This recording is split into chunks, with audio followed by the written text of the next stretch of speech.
जय हिंद, नमस्कार। मैं अंबर जैदी स्वागत करती हूँ आप सबका एक बार फिर से हमारे आज के कार्यक्रम में।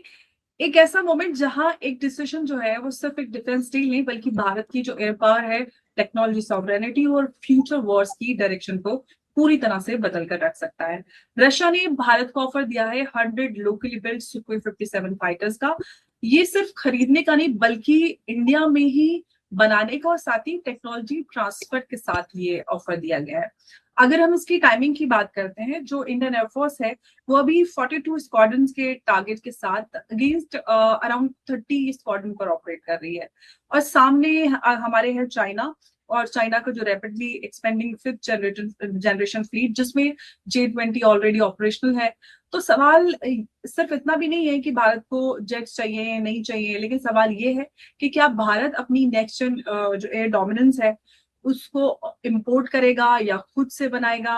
और ये इंतजार क्या खुद से बनाने के लिए, तो थोड़ा सा ये इंतजार के पीछे का थोड़ा सा कारण समझने की कोशिश करेंगे। और हमारे साथ इस पे बात करने के लिए मौजूद है लेफ्टिनेंट जनरल दुष्यंत सिंह। बहुत स्वागत है आपका सर। जय हिंद, नमस्कार। जय हिंद अंबर जी, आपको और आपके ऑडियंस को भी नमस्कार, प्रणाम, वणक्कम, जितने भी दुनिया में सैल्यूटेशंस हैं सारा। अ, ये जो सवाल आपने पूछा है ना, इस पे बहुत डिबेट चल रहा है इस समय कंट्री के अंदर, और मैं एक प्रोफेशनल रिस्पॉन्स दूंगा आपको, और जी। ताकि लोगों को क्लियर हो कि एक्चुअली सच्चाई क्या है। और सच्चाई ये है कि इस समय 2 लेवल पे डिबेट चल रहा है। एक लेवल का जो डिबेट है वो ये है कि क्या इतने एयरक्राफ्ट्स की ज़रूरत भी है? अब इसमें अगर आप एग्ज़ाम्पल देखें, रशिया यूक्रेन का वॉर जो कि तकरीबन इंडिया पाकिस्तान के सिचुएशन में लागू होगा, तो उसमें आप देख रहे हैं कि even Russian air force is not very active, और उसका कारण है a very strong air defence. जो एयर डिफेंस है जो यूक्रेन का है वो काफ़ी स्ट्रॉन्ग है। अब अगर वही चीज़ अगर आप ले लें नॉट नियर पीयर पावर्स, यानी कि ईरान की जो सिचुएशन है एयर पावर में बहुत लो है, अमेरिका और इज़राइल की बहुत हाई है, तो यहाँ पे वन वे डोमिनेशन है। तो यहाँ पे क्योंकि ईरान का एयर डिफेंस उतना वेल डेवलप्ड नहीं है, इसलिए जो अमेरिका और इज़राइल का एयर पावर है वो खुलेआम, इसको बोलते हैं ना कि दादा की तरह पूरे ईरान के ऊपर घूम रहा है इस समय, और कोई उसका कुछ कर नहीं सकता है। तो हर चीज़ को हम एक ही जगह से नहीं कंपेयर कर सकते हैं। तो अगर इंडिया की बात करें तो इंडिया, चाइना और पाकिस्तान तीनों को आपको शामिल करके फिर कंपेयर करना पड़ेगा। अब आप देखिए तकरीबन 3300 एयरक्राफ्ट्स हैं चाइना के पास। तकरीबन 1400 के कुछ जो हैं एयरक्राफ्ट्स इसमें से फाइटर्स हैं, यानी कि the ones which will actually be fighting in the air. उसी तरह से अगर इंडिया की बात करें तो हमारे पास तकरीबन 1700 एयरक्राफ्ट्स हैं। लेकिन इसमें से फाइटर्स जो हैं तकरीबन, I am not very sure with the exact numbers, but around 600 के करीब है। पाकिस्तान की जहाँ तक बात करते हैं तो उनके पास भी तकरीबन 1400 एयरक्राफ्ट्स हैं, बट उनके फाइटर्स खाली 328 हैं। सो अब आप मैचिंग देख रहे हैं, तो एक तरफ हम डिसएडवांटेज में हैं, एक तरफ पाकिस्तान डिसएडवांटेज में है। लेकिन अगर आप इन तीनों को जोड़ दें या उन दोनों को जोड़ दें, पाकिस्तान को और चाइना को, जो कि एक वेरी मच एक पॉसिबिलिटी है, हालाँकि हो सकता है बूट्स ऑन ग्राउंड ना हो, लेकिन थ्रेट तो दिखा सकते हैं। यानी कि इफ दे डिप्लॉय हमारे नॉर्दर्न बॉर्डर्स पे ज़्यादा डिप्लॉयमेंट कर दें, तो हम अपने जो एयरक्राफ्ट्स हैं, वो जो वहाँ पर डिप्लॉयड है, उनको हम इधर नहीं ला सकते हैं। तो एक तरह से डिसएडवांटेज हो जाएगी, which will become near parity with Pakistan. तो हमको जब भी पब्लिक को सोचना है तो पूरे इन सब चीज़ों को ध्यान में रख के सोचना चाहिए कि देश क्यों कौन-सा फैसला ले रहा है। क्यों हम इतने सारे जो क्या बोलते हैं, लोगों से ऑफर। बातचीत कर रहे हैं और अपनी जो एयर पावर की जो क्षमता है उसको बढ़ाने की कोशिश कर रहे हैं। लेकिन इसका मतलब ये नहीं कि हम ड्रोन्स और मिसाइल्स में कम ध्यान दे रहे हैं। उधर भी हमारा ध्यान उतना ही है। इनफैक्ट ड्रोन्स के लिए तो हमारा टारगेट है तकरीबन 1 lakh drones per year. Indian armed forces में इतना ड्रोन्स हम बनाने की कोशिश कर रहे हैं, ताकि जब भी फ्यूचर में कोई कॉन्फ्लिक्ट होता है जिसके चांसेस बहुत ज़्यादा हैं, जिस तरह से पाकिस्तान बिहेव कर रहा है, जिस तरह से पाकिस्तान को सडनली एक वो सींग लग गई है ना कि क्या बोलते हैं, हमने तो बड़ा मीडिएशन किया है फलाना-ढिमकाना। तो कभी-कभी लोग जो है ना आर्टिफ़िशियली अपने आप को बहुत बड़ा समझने लगते हैं। लेकिन जैसा कि आज ट्वीट भी किया है भारत ने कि don't cross the red lines और boundaries otherwise consequences will be very, very dire. So ये जो हमने जो मैसेजिंग करी है, स्ट्रैटेजिक मैसेजिंग वन लाइन में, वो अपने आप में एक कहानी बताती है, सबके लिए लागू है ये। सो अब हमारे पास प्रॉब्लम क्या है कि सब तरफ हम डेवलप तो कर रहे हैं, लेकिन एक क्रिटिकल टेक्नोलॉजी जो है एयरक्राफ्ट बनाने के लिए बाकी सब हमारे पास तकरीबन टेक्नोलॉजी है, एयरफ्रेम बनाने की, बाकी सब जो सिस्टम्स हैं, कुछ एवियोनिक्स में हमारे अभी अभी भी प्रोग्रेस की ज़रूरत है, लेकिन सबसे बड़ा जो हमारे साथ प्रॉब्लम है वो इंजन्स की है और इंजन्स की इंडिजिनाइज़ेशन नहीं हो पा रही है, इसलिए हमारे बहुत सारे प्रोजेक्ट्स पिछड़ रहे हैं। अब जैसे तेजस का ही हमारा पहला ऑर्डर था 99 का, फिर दूसरा ऑर्डर आया 121 का और ये सारे में से अभी तक जो बन के बाहर निकला है, 1-2 स्क्वाड्रन पहले से थे, तो तेजस मार्क 1 थे। तेजस मार्क 1 अल्फा जो कि इम्प्रूव्ड वर्ज़न था, उसमें अभी तक मेरे ख्याल से 6 इंजन आए हैं, तो हमने 6 का प्रोटोटाइप किया है। कुछ लोग तो बोल रहे हैं कि 20 का हो गया है, बट अब मान के भी चलें कि हम लोगों का 20 का भी हो गया है, तब भी 1 स्क्वाड्रन मुश्किल से पूरा होता है, 18 एयरक्राफ्ट्स का 1 स्क्वाड्रन बनता है। सो हमारी जो करंट सिचुएशन है वो 31 है, 42 तक हमको जाना है, अब 42 तक जाएँ या 38 तक जाएँ, 39 तक जाएँ, वो तो समय-समय पर बदलता रहेगा, जिस तरह से वॉरफेयर चल रहा है। लेकिन इतना दूर तक जाने के लिए जो डिमांड्स रखी हैं एयरफ़ोर्स ने, आप देख सकती हैं कि उसमें बनाने में बहुत टाइम लगेगा। एयरक्राफ्ट ओवरनाइट नहीं बनता है। ये लोगों के दिमाग से अपने निकाल दें और डेवलपमेंट के लिए तो खुद राजनाथ सिंह ने बोला है तकरीबन 30 साल लगते हैं, इंजन डेवलप करने के लिए, राइट? एक बार इंजन डेवलप हो गया फिर उतना टाइम नहीं लगेगा। तो उन्होंने पहले ही बोल दिया कि भाई 20 साल गायब हैं आपके। 20 साल आप समझ लीजिए आपने ले लिया है। अब आपको सिर्फ़ 5 साल और हैं जिसमें कि आपको इंजन बनाना है। लेकिन ऐसी स्पीड से इंजन इंडिजिनसली डेवलप करना बिना कोलैबोरेशन के मुमकिन नहीं है। अब किसी एक को ही अगर हम पकड़ के बैठेंगे, तब हो सकता है हमें अनड्यू डिले हो। इसलिए हमने मल्टीपल पार्टनर्स की तलाश कर रहे हैं और मल्टीपल पार्टनर्स के साथ डील कर रहे हैं। जैसे सबसे पहले अमेरिका के साथ डील करी, अब अमेरिका के साथ जो डील हो रही है वो तेजस मार्क 1 अल्फा के इंजन के लिए हो रही है और तेजस मार्क 2 के लिए भी उसी जी 414ई इंजन की डील चल रही है। उसी तरह से अगर आप देखें सैफ़रॉन के साथ भी हम लोग डील कर रहे हैं कि ताकि जल्दी से जल्दी हम लोग इंजन टेक्नोलॉजी को काबू कर सकें। बाकी जो टेक्नोलॉज़ीज़ हैं जो एयरफ्रेम्स वगैरह हैं, वो तो इंडिया अब सप्लाई कर रहा है बोइंग को। तो ऐसी हुँ, कोई उतनी कठिनाई की बात नहीं है other than the engine part. अब इसी में एक और वो था कि भाई रशिया को अब रशिया भी कोशिश कर रहा था कि सू-57s हम लोग खरीदें, जो कि स्टेल्थ फाइटर है। अब देखिए Tejas mark 1 alpha 4 and a half generation है और Tejas mark sorry Tejas mark 1 जो है 4th जनरेशन है, दूसरा 4 एंड अ हाफ जनरेशन है। हमको चाहिए 5th जनरेशन जो कि तेजस मार्क 2 में होगा और फिर चाहिए स्टेल्थ जो कि एमका है। सो इतना सारा हमारा फैलाव हो गया है डेवलपमेंट का, सारे हमने स्कीम्स तो अनाउंस कर दी हैं, लेकिन उनको एग्ज़ीक्यूट करने के लिए हमको अभी ये इंजन्स की जो है जो समस्या वो सबसे ज़्यादा है, सबसे गंभीर है।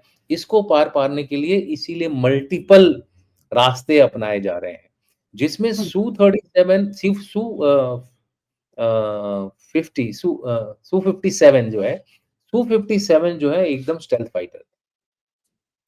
अब आप जी, बोलेंगे भाई स्टेल्थ फाइटर क्यों लिया? पाकिस्तान के पास F-16s है, J-17 है और J-10 है। F-16 अमेरिकन है और J-17 और J-10 जो है वो चाइनीज़ है। राइट। लेकिन चाइना के पास J-20 है जो कि स्टेल्थ फाइटर है।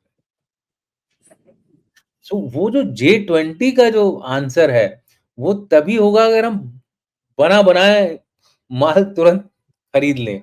उसके लिए सू-57s को हमने ध्यान में रख कर के एग्रीमेंट किया है। और इस एग्रीमेंट में लोग ये भूल जाते हैं कि खाली ये एग्रीमेंट ही नहीं है। इसी के करीबन 1 2 हफ्ता पहले एक और बहुत बड़ा एग्रीमेंट हुआ था 1 हफ्ता पहले हुँ, रशिया और इंडिया के बीच में जो कैसा? था एक्सचेंज ऑफ बेसेस और फैसिलिटीज़ का था। यानी कि कैसा? रशिया यहाँ पे कभी भी 3000 ट्रूप्स रख सकता है। इंडिया रशिया में 3000 ट्रूप्स रख सकता है। अ, वहाँ के एयरक्राफ्ट यहाँ पे प्लेस हो सकते हैं और अपना लॉजिस्टिक्स मेंटेनेंस वगैरह कर सकते हैं। हमारे एयरक्राफ्ट वहाँ जाकर के लॉजिस्टिक्स और मेंटेनेंस कर सकते हैं। इसका दूसरा जो पहलू है कि जो हमारे रशियन ओरिजिन के एयरक्राफ्ट जैसे सू-31 हो गया, सू-57 हो गए मिग-29s हो गए, इनको अगर हमें कोई तुरंत वो करानी हो, तो हम इनको ले जा सकते हैं उस तरफ रादर देन पूरी टीम इधर आए, हम उधर जाके अपना इनका अ, एक तरह से समझ लीजिए मेंटेनेंस, अपग्रेड और जो कुछ भी करना है, वो रशिया में ही कर सकते हैं, तो उतना टाइम कम लगेगा। एयर रिफ्यूलर्स हैं हम लोगों के पास, तो रास्ते में हम एयर रिफ्यूल करके आ सकते हैं, ऐसी कोई बड़ी बात नहीं है। इंडिया में जो ये हमारे सू-31 से वो सॉरी राफेल्स वगैरह थे, वो एयर रिफ्यूल करके आए। हुँ, मतलब पूरा जैसे अभी एक कुछ आ रहे थे हेलीकॉप्टर्स उनको वापस जाना पड़ा। तो ये एक तरीका होता है जिस तरह से कि हम स्पीड अप कर सकते हैं। अब प्रॉब्लम ये है कि सारे जो देश जो हमको मदद कर सकते हैं, फ्रांस को हुँ, छोड़ के सब अपनी लड़ाई लड़ रहे हैं। यूएस भी अपनी लड़ाई लड़ रहा है, इज़राइल भी फँसा हुआ है। फ्रांस अभी कोई लड़ाई तो नहीं लड़ रहा है बट फ्रांस के ऊपर दूसरा प्रेशर ये है कि वो नेटो और यूएस में एक तरह से खींचातानी चल रही है। फिर वो फ्रांस जो है यूक्रेन को सपोर्ट कर रहा है। तो इसलिए हो सकता है कि वो भी थोड़ा-सा स्लो चल रहा है इस समय राफेल के प्रोडक्शंस में क्योंकि उनके साथ भी 114 राफेल्स की एक डील भी हुई है। देखिए, कितनी सारी डील्स की जा रही हैं ताकि हम वो जो 42 का मार्क है एक साथ जल्दी पूरा कर लें ना कि नहीं तो हमारे को 25-30 साल लग जाएँगे। अगर ये मल्टीपल डील्स करेंगे मल्टीपल हुँ, देशों के साथ, तो हो सकता है हम इसको अगले 5-6 साल में अपना जो एक रीज़नेबली स्ट्रॉन्ग एयर फ़ोर्स हो सकता है। तो इस समय इसकी वजह से जो आपने सवाल पूछा, क्यों हम इतने सारे मल्टीपल डील्स कर रहे हैं? अच्छा, भारत के लिए एक और अच्छी बात ये है कि भारत रशियन सिस्टम और अमेरिकन सिस्टम और वेस्टर्न सिस्टम दोनों में माहिर है। भारत ही एक ऐसा देश है जो अमेरिकन सिस्टम भी चला सकता है और अमेरिकन और वेस्टर्न सिस्टम भी चला लेता है और रशियन सिस्टम भी चला लेता है। हालाँकि पाकिस्तान में F-16s और चाइनीज़ हैं, बट पाकिस्तान के F-16s पुराने हो चुके हैं, उनके अपग्रेड के लिए उन्होंने $416 मिलियन डॉलर्स कुछ यूएस ने दिया था। लेकिन जी सर। उससे जो है ना वो काफ़ी पुराने एयरक्राफ्ट्स हो गए हैं। अब हम ले रहे हैं नए एयरक्राफ्ट्स। सो इससे क्या होगा कि जो हमारा पाकिस्तान के साथ मतलब मुकाबला होगा, तो we have a superiority but it's not superiority, it is favourable situation लेकिन सुपीरियॉरिटी नहीं है। सुपीरियॉरिटी के लिए हमें और भी ज़्यादा चीज़ों की ज़रूरत है, और भी ज़्यादा स्क्वाड्रन्स की ज़रूरत है। जहाँ तक जी, चाइना के साथ है, वहाँ लड़ाई जो है क्वालिटी और क्वांटिटी के बीच में है। यानी कि हमारे जो एयर फ़ोर्स है, ज़्यादा एक्सपीरियंस्ड है, वॉर एक्सपीरियंस है उनके पास, ब्लडीड हैं, यानी कि लड़ाई में ये लोग पहले भी हिस्सा ले चुके हैं। चाइना के साथ ये सब नहीं है, चाइना के सिस्टम्स टेस्टेड नहीं है। भारत के तकरीबन सारे सिस्टम्स अभी भी लड़ाई में टेस्टेड हैं। तो एक तरफ से क्वालिटी और क्वांटिटी के बीच में लड़ाई है और बीच में एक हिमालय आ गया है। हिमालयस की वजह से चाइना को काफ़ी मुश्किलें सहनी पड़ेंगी भारत के एयर फ़ोर्स को काउंटर करने में। लेकिन इन सब में जो सबसे बड़ी जो चीज़ है, जो कि जिसका हम ध्यान हुँ, नॉर्मली भूल जाते हैं, वो जब डिस्कशन होता है, एयरक्राफ्ट का डिस्कशन हो तो हम एयरक्राफ्ट की ही बात करते हैं और वो है सुदर्शन चक्र। जी सर। एयर डिफेंस जिसका बढ़िया होगा, जिसका ताकतवर होगा, वो ये लड़ाई जीतेगा। एयरक्राफ्ट्स अपनी जगह में, लेकिन जो एयर डिफेंस जिसका स्ट्रॉन्ग होगा, वही ये लड़ाई जीत सकता है और आप देखेंगे कि चाइना को पाकिस्तान को चाइना सपोर्ट कर रहा है एयर डिफेंस सिस्टम्स जी, में और एयर टू एयर कॉम्बैट वगैरह में भी। आजकल beyond the visual range missiles आ गई जैसे PL-15 जो आपने देखा सिंदूर में दोनों अपनी तरफ जी, से ही पैरेलली फ्लाई कर रहे थे और एक दूसरे को मारने की कोशिश कर रहे थे। ये एक तरीका है, इसमें कोई गलत बात नहीं है। क्यों हम हुँ, अपना नुकसान करें भाई? हमारा एम ये होता है कि दुश्मन को ठोको, ना कि अपने आप ठुक जाओ यार।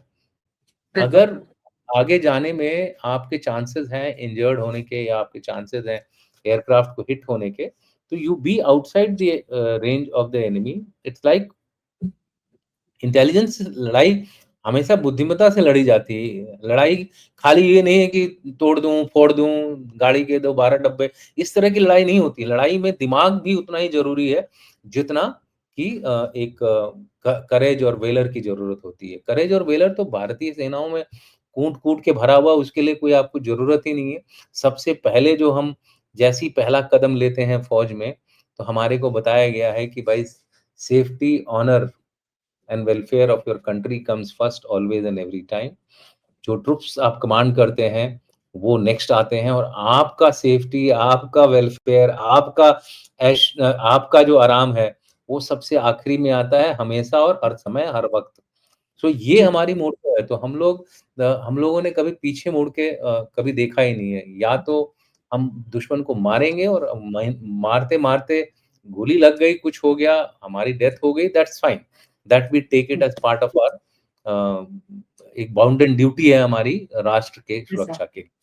तो जी, इसीलिए मेरा कहने का मतलब है जो आपने सवाल पूछा था, ये जी, कई सारे कारण हैं जिसलिए इंडिया जो है वो मल्टीपल फ्रंट पे काम कर रहा है। एक तेजस की जी, डेवलपमेंट इंजन के थ्रू अमेरिका के थ्रू, दूसरी जी, सैफ़रॉन इंजन का भी वो कर रहा है कि अगर नुकसान, हुँ, अगर जी414 नहीं हुआ तो सैफ़रॉन लगा देंगे। हुँ, फिर तीसरा जो है वो रशिया के साथ सू-57 जो डायरेक्ट परचेज़ विथ कंट्री के अंदर हमारे वो होगा। अब एग्ज़ैक्टली कि कितनी टेक्नोलॉज़ी हमारी हुँ, इंडिजिनस होगी, कितनी अब जैसे जो अमेरिका वाला हुँ, जो डील था उसमें 80% हमारा है। जी, इंडिजिनस राइट्स हमारी रहेंगी और 20% उनकी है। अब रशिया के साथ कितना हमारा कितना वो उसके डिटेल्स आएँगे बाद में। उसी तरह से जो राफेल्स हैं हमने 114 राफेल्स का भी ऑर्डर दिया हुआ है। वो इसलिए दिया है ताकि वो बना के हम उनसे डायरेक्टली लेते रहेंगे या कुछ हमारे यहाँ भी बनेगा कुछ शुरू-शुरू में फैक्ट्रीज़ वगैरह इनफैक्ट एमआरओ वगैरह भी एस्टेब्लिश हो गया है फ्रांस द्वारा, जी। होने वाला है। तो ये सारी चीज़ें जो एक मल्टीपल ट्रैक पे करने का यही कारण है। जी। तो सर एक बात जो आपने चाइना के G20 के कॉन्टेक्स्ट में कही, तो मैं आपसे थोड़ा-सा इसको और समझना चाहूँगी कि हम जब यहाँ पर सुपर 57 की बात करते हैं, तो सर रियलिस्टिकली अगर हम दोनों का कंपैरिज़न करें, हमारे पास सुपर 57 आते हैं, तो क्या हमें सुपीरियॉरिटी एज मिलेगा या फिर हम पैरिटी मेंटेन कर पाएँगे? G20 देखिए और सुपर 57? देखिए मैं जहाँ तक मेरी नॉलेज है मैं एयर फ़ोर्स ऑफ़िसर नहीं हूँ, तो मैं एक आर्म्ड फ़ोर्सेस ऑफ़िसर की तरह से कमेंट दूँगा। हुँ, हवा में बात नहीं करूँगा। लेकिन हुँ, तथ्यों के आधार पर और लॉजिक के आधार हुँ, मैं बात करूँगा। लॉजिक क्या है? कौन-सा देश ऐसा है जिसके पास लार्जेस्ट फाइटिंग टेस्टेड टेक्नोलॉजी है? रशिया। चाइना का एक भी डेवलपमेंट ना तो पहले कभी यूज़ हुआ है, ना कभी टेस्टेड है। Russian technology can match up to the Americans. Chinese technology is yet to prove to match up to the Americans. तो मेरा ये मानना है कि Su-57s will definitely have an edge over. उसमें कुछ एक चीज़ें हैं जो कि थोड़ा इंडियन एयरफोर्स को थोड़ा ऑब्जेक्शंस थे, एग्ज़ैक्टली क्या हैं वो उन्हीं को पता है। हुँ, लेकिन अब वो सारी चीज़ें सॉर्ट आउट हो रही हैं और क्योंकि ये इंडिया में ही बिल्ड होगा, तो ये भी मान के हम चल सकते हैं कि हमारे जो इंडिजिनस वेपन सिस्टम्स हैं, उनको हम ऑन बोर्ड कर सकते हैं, यानी कि उनको हम इनके विंग्स वगैरह में लगा सकते हैं। हुँ, उसके लिए सोर्स हुँ, कोड वगैरह की ज़रूरत होती है, तो वो सारी चीज़ों का डिटेल्स बाद में सामने आएगा, जैसे राफेल में हम लगा लेते हैं। तो इस तरह की चीज़ें जो हैं वो जैसे-जैसे थोड़ा-सा और डिटेल्स और क्लैरिटी आएगी इस पूरे डील में, तो हुँ। मेरा मानना है कि Su-57 will definitely be they will outsmart the J-20s. और यस। आपको तो पता ही है कि F-35s भी जो कि फुल स्टेल्थ एयरक्राफ्ट हैं, वो भी दिख गए बीच में, उनको भी ठोक दिया गया। तो लड़ाई है, लड़ाई में कब क्या हो जाए, कितना अच्छी से अच्छी टेक्नोलॉजी के पीछे अगर आपका मैन और माइंड बिहाइंड द मशीन अगर वो ठीक नहीं हुआ ना, तो आपको अगर मैं वो भी दे दूँ, क्या बोलते हैं, भगवान का सुदर्शन चक्र भी लाके दे दूँ, तो आप नहीं उसको, अगर आपको चलाना नहीं आता है सुदर्शन चक्र, यस। तो कोई फ़ायदा नहीं है। तो human development, human skills are equally important and Bharat को आपको यस। पता होना चाहिए, भारत को भारत के पायलट्स को लोग बुला रहे हैं ट्रेनिंग देने के लिए, भारत के इंस्ट्रक्टर्स को बाहर के देश बुला रहे हैं। इससे इससे अच्छी बात क्या हो सकती है? जी, जी। सर, एक बात और मैं आपसे समझना चाहूँगी कि हमारे सामने जो वेस्ट एशिया में अभी ईरान ने जो मेथड अपनाया एसिमेट्रिक वॉरफेयर का, और क्योंकि जब भी कोई इस तरह का कॉन्फ्लिक्ट होता है तो हमारे लिए काफ़ी सारी चीज़ें सीखने समझने के लिए होती है। हमारे पास सर गैप है, हम समझ रहे हैं। क्या सर ईरान से हमें जो हमारे पास एयर कैपेबिलिटी गैप है, उसमें कुछ हम सर कुछ चीज़ें अमेंड कर सकते हैं? कुछ उस पूरे सिनेरियो या कॉन्फ्लिक्ट को देखते हुए कुछ जो हमें देखने के लिए मिला है कि ये सारी चीजें हैं, ये हम बदलाव कर सकते हैं, क्योंकि उन्होंने जो अपनाया है that is of course appreciable. आप आपकी बात बिल्कुल सही है। हर हर हर लड़ाई से हमको सीखना चाहिए, चाहे वो हमारे यहाँ हो। लेकिन जो भी सीख रहे हैं हम उस लड़ाई से, वो हुँ। हमारे हमारे कॉन्टेक्स्ट में वो लागू होनी चाहिए।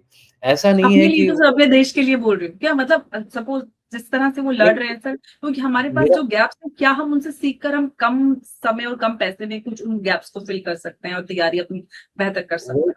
तो वही मैं बता रहा हूँ कि जी, ये जो लेसन्स आते हैं वहाँ से हमें, कई, जी।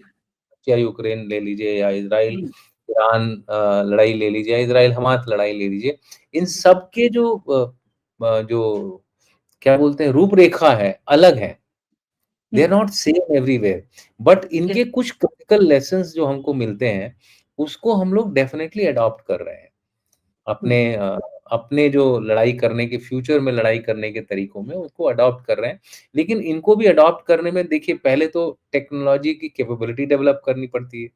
फिर उसको यूज़ करने के लिए उसको training, yes. Methodology, tactics training, ये सारी चीज़ें बदलनी पड़ती है।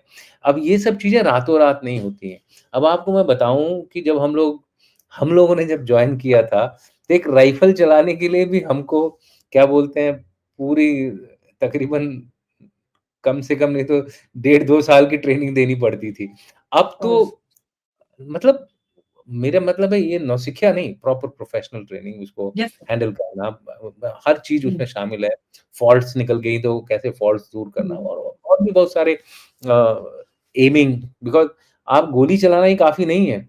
अगर आपकी अब जैसे मैं बताऊँ, मैं एआरए फायरर था, एआरए बोलते हैं, हुँ, वो कॉम्पिटिशन फायरर्स होते हैं। हुँ, तो मैं अपनी प्रैक्टिस करता था 100 मीटर पे, एक पतले से डंडे पे सिगरेट रख के, ओह! और फिर हमारा एम होता था कि एक एसएलआर जो राइफ़ल हुआ करती थी, हमारे ज़माने में थोड़ी हुँ, बड़ी राइफ़ल होती थी, तो उससे मारते थे हम सिगरेट को। तो हमारा हुँ, ये था कि भाई 10 गोली में 1 लग जानी चाहिए उस सिगरेट पे। ओके, फिर उसको 7 में 1, फिर 6 में 1, फिर 5 में 1, तो that is the training which we talk of.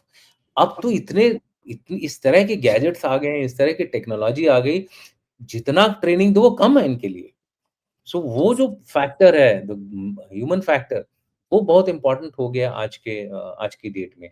और यहीं आप देखेंगे कि क्यों अमेरिका इस समय, इतनी सुपीरियर टेक्नोलॉजी है अमेरिका के पास, लेकिन वहाँ की जो टेरेन है ईरान की, जो वहाँ का क्या बोलते हैं, ओवरऑल ह्यूमन जियोग्राफिक। मोटिवेशन है, जो जज़्बा है, हुँ, जो भी है, और उन्होंने जो कैसे मॉडिफ़ाई किया है कि इतने सारे टनल बना लिए हैं, इतने सारे अंडरग्राउंड फैसिलिटीज़ बना लिए हैं कि वो सस्टेन कर रहे हैं। लेकिन मेरा ये मानना है कि ईरान जो है अपनी बाउंड्रीज़ से आगे जाने की कोशिश कर रहा है, और ईरान को जो है काफ़ी झटका लगेगा। अगर इससे ज़्यादा वो कोशिश करेगा कुछ करने की, तो पूरे जो देश हैं दुनिया के, वो उसके खिलाफ हो जाएँगे। और चाइना और रशिया अकेले फिर उसकी मदद नहीं कर सकते हैं। अब जैसे जी सर। भारत के पानी के जहाज को उन्होंने मारने की टारगेट कोशिश किया। करी। तो इस तरह की चीज़ें करके आप बच नहीं सकते। ठीक है, हमारा चबहार में नुकसान होगा, लेकिन चबहार का नुकसान हमारे देश की जो सॉवरेनिटी। सोवरेनिटी देख ले, हमारे देश की जो इज़्ज़त है, हमारे देश का जो अ, एग्ज़ैक्टली। नाम है, उसको आप वो नहीं कर सकते और इसी वजह से भारत ने जो है, कई सारी एक्शन ले लिए हैं, जो कि लोगों को पता भी नहीं है। जी और सर। अभी अभी ईरान बोल रहा है कि नहीं ये है, वो है, कहानी हो रही है। देखते हैं सर, आगे-आगे क्या होता ईरान है। की आप बात करें, मैं आपसे एक बात समझना चाहती हूँ। Sir, peace second round of peace talk Pakistan में, वहाँ पे तो यूएसए तो खबरें कि भई जेडी वांस इस्लामाबाद पहुँच रहे हैं। पाकिस्तान ईरान काफ़ी मतलब अजीब एम्बिग्यूटी मेंटेन किए हुए। पहले कह रहा है नहीं नहीं भेजेंगे, नहीं भेजेंगे, मीडिया रिपोर्ट्स गलत है। फिर ट्रंप ने बोला कि भई lot of bomb could follow. उसके बाद उनकी धमकी आती है, फिर वो भेजते हैं। ये ड्रामा क्या चल रहा है सर दोनों तरफ से? अब तो ईरान भी एकदम ट्रंप स्टाइल में एम्बिग्यूटी देखिए मेंटेन कर रहा है। देखिए, अभी क्या हो गया है कि ये ब्लफ गेम चल रहा है। अब it is now in a, it's या नाउ अ फिर gambling game. Information no, warfare it's a kind gambling game, it's a gambling okay. Game. Hmm, Both are trying to hit the mind of the other and now it's a game between the leaders. जहाँ तक capability का सवाल है, America has the capability to destroy Iran. Yes undoubtedly. There is no doubt about it. Iran is misreading, like I told you from now on. Iran is misleading its calculation now. It was possibly quite successful till some time, till everybody came on the table for talks. But अभी जो है Iran थोड़ा अपने जूते से बहुत बाहर निकल गया है। और ऐसा होता है कि जब इस तरह की चीज़ हो जाती है, तो पीछे मुड़ना भी ओवर मुश्किल कॉन्फिडेंट। है। एंड इसमें नुकसान फिर कॉमन पब्लिक का होगा। यस। उन्होंने कोई गलती नहीं करी है, तो कॉमन पब्लिक का नुकसान होगा। इनका इनका इस समय जो एम होना चाहिए और दूसरा रीज़न व्हाई ये चल रहा है, वो है हुँ, कि ज़्यादा से ज़्यादा कंसेशन ले लिया जाए एक-दूसरे से। अमेरिका चाहेगा कि ईरान से कंसेशन जितना हो सके ले ले ताकि वो डिक्लेयर कर सके कि I am victorious and I have yes. Brought peace in the region. Iran चाहेगा कि वो जितना से जितना हो सके अमेरिका और इज़राइल और बाकी लोगों से कंसेशन ले ले। अपना अपना जो उसका जो एम है अपने हुँ, रीबिल्ड करने का ईरान को दोबारा और अपनी जो करंट उसकी जो रेजीम है, जिस तरह से स्ट्रक्चर्ड है, वो टूट ना पाए।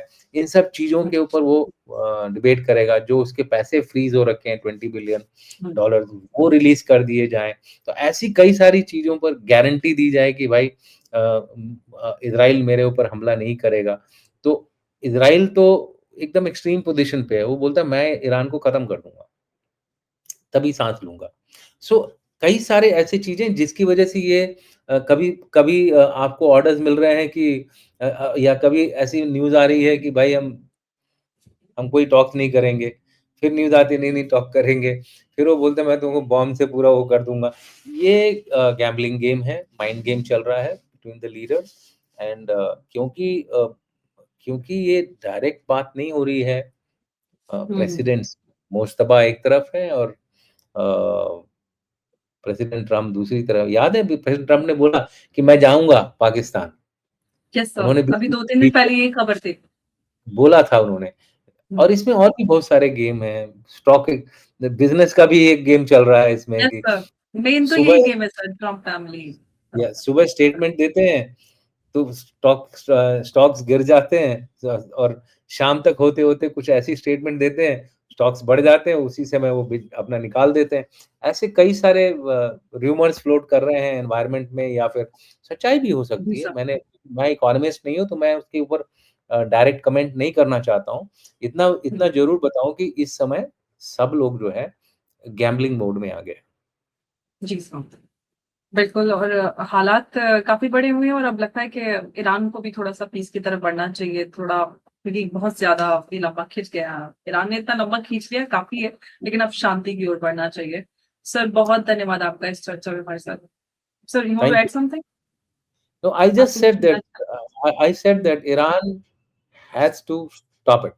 Otherwise, yes sir, there'll be a different map of Iran. That I can yes, tell you. Yes sir. That I can tell you. ये अभी कुछ ज़्यादा कोशिश कर रहे हैं। इनको राइट टाइम पे विथड्रॉ करना पड़ेगा, otherwise they will be out of the diagnose नहीं रेस, कर सकते। Yes. Out of reckoning, totally out of the map. Thank you. Thank you so much sir. नमस्कार, जय हिंद, जय भारत। नमस्कार, जय हिंद, जय भारत। धन्यवाद।